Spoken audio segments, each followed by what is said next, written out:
अब जैसे गुरुवार के दिन किसी भी स्थिति में बाल नहीं कटाना, द्वादशी के दिन किसी भी स्थिति में तुलसी जी को नहीं छूना, तो जो शास्त्र मर्यादा बनाई गई अब उसमें हम क्यों नहीं कह सकते? क्योंकि ये ब्रह्म ऋषियों के द्वारा बनाई हुई मर्यादा है। बुधवार को और शुक्रवार को आप बाल कटवा सकते हैं, लेकिन अन्य दिनों में कटवाने से आपके पुण्य क्षय होंगे।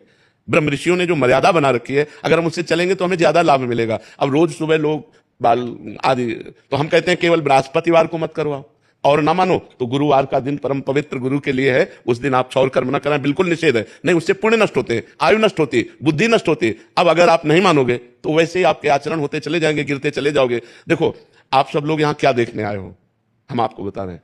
आप यहाँ क्यों आए हो, हम दो बातें आपसे रखते हैं। आप क्या देखने आए हो और आप यहाँ क्यों आए हो? तो आप यहाँ देखने आए हो साधुता, भगवान के भक्त का दर्शन जो शास्त्र के अनुसार चलता है।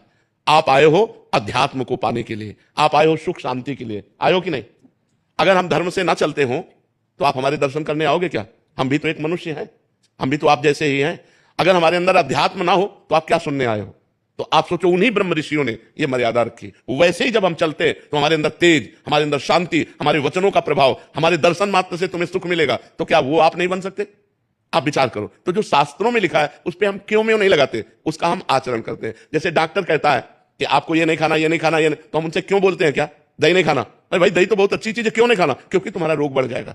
जब तुम ठीक हो जाओगे तब तुम सब कुछ कर सकते हो, लेकिन जब तक ठीक नहीं होते तब तक तुम्हें दही नहीं खाना, ऐसा मना किया जाता ना। जब तक हमारा ज्ञान नष्ट नहीं हो जाता तब तक ये सब बातें, और ज्ञान नष्ट हो गया तो फिर कोई नियम नहीं, फिर वो सबके ऊपर पहुंच जाता है। जब स्वस्थ हो गया तो खूब दही खाओ, क्या परेशानी है? जब आप आत्मा स्वरूप में स्थित हो गए, देह भाव खत्म हो गया, तो बार बने या बना रखा रहे, क्या फर्क पड़ता है? तो हम अभी देहाभिमानी हैं, देह भाव से चलते हैं, तो हमें शास्त्र के नियमों का पालन करना। जो आज शास्त्र के नियमों का पालन नहीं करते हैं तो गिरते चले जाते हैं। अब ये शास्त्र आज्ञा करता है, जिस दिन से गर्भ आ जाए उस दिन से माता पिता को ब्रह्मचर्य रहना चाहिए। क्यों? क्योंकि वही वीर शक्ति फिर उसके ऊपर जाएगी तो उसके दिमाग पे, उसके अंगों पे वो कुप्रभाव पैदा करेगी, वो उसकी हानि पैदा करेगी और उसमें गलत संस्कार पड़ जाएंगे। कौन मानता है? शास्त्र जो आज्ञा करता है अगर उसके अनुसार चलो तो आज सब सुखी हो जाए। पर शास्त्र की आज्ञा का कहां पालन हो रहा है? बोले प्रातः काल उठना चाहिए, ब्रह्म मुहूर्त में उठ करके गुरुजनों माता पिता के चरण छूने चाहिए। कौन मान रहा है?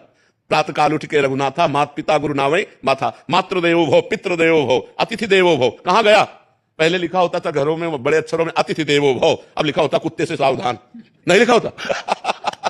तो हमारे जो शास्त्र कहते हैं उस पे हम क्यों लगाने का अधिकार नहीं करते? हम उनका पालन करते हैं। क्यों लगाने का मतलब है संशय करना, और पालन करने का मतलब श्रद्धा करना। और श्रद्धावान लभते ज्ञानम, श्रद्धावान ही ज्ञान को प्राप्त होता है, श्रद्धावान ही आनंद को प्राप्त होता है, श्रद्धावान ही परम शांति को प्राप्त होता है। इसलिए हमें लगता है शास्त्रों की आज्ञा का पालन किया जाए, ना कि उसमें क्यों रखा जाए। बस समझना है, हर भाव को समझना है। शास्त्र मर्यादा है। जैसे देखो, कहते हैं हम सब एक हैं, हम भी कहते हैं सब एक हैं। अब एक पिता